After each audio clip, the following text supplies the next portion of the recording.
Alright, so I bought this 40-year-old vintage KitchenAid made by Hobart.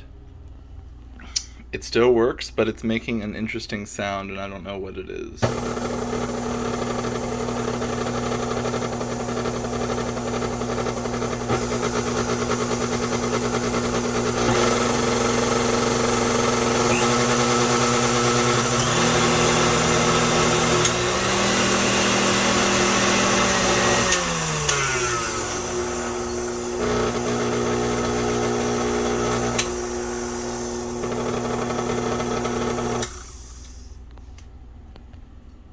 Not sure if it's something that's worth trying to fix or not, because it seems to be working fine.